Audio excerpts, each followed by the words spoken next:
This is a lecture that will help you understand the rules on how to determine how many significant figures you should have in a calculated result. Students often ask the question, Mrs. Lee, what should I round my answer to?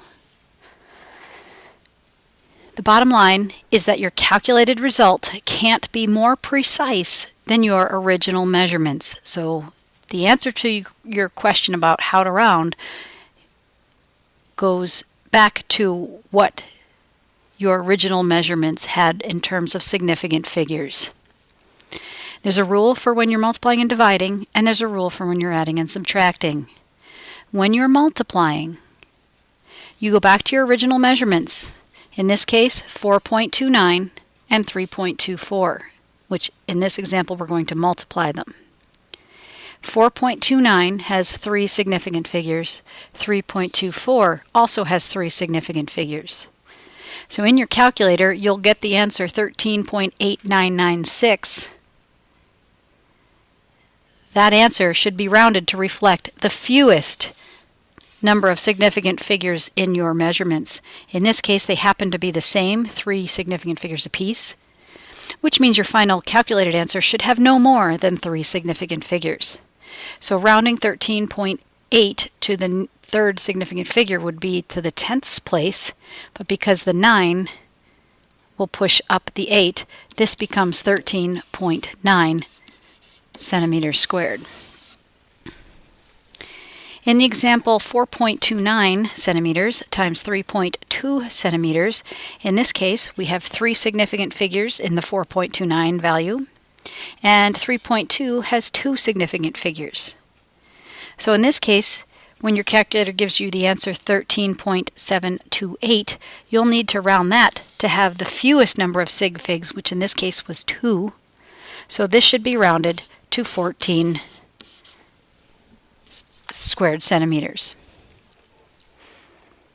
So multiplication and division, you will use the fewest number of significant figures in your measurement and use that as your guide in rounding your answer. The rule for addition and subtraction, however, is a little different. We're not going to consider total number of significant figures. We are going to only record, or we're only going to look at how many digits after the decimal and use the fewest.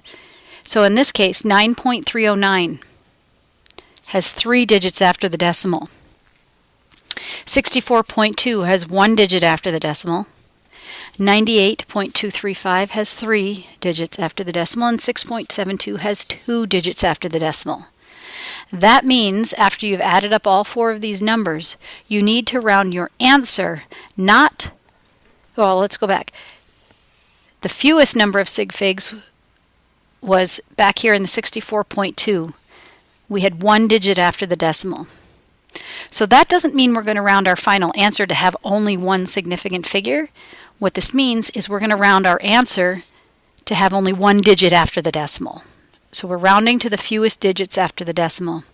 So this becomes 178.5.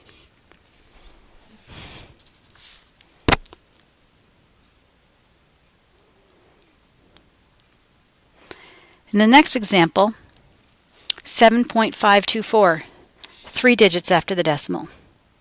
4.31, two digits after the decimal. So we're going to use the fewest, which is only two digits after the decimal. So the calculated result of 3.214 would be rounded to 3.21 grams.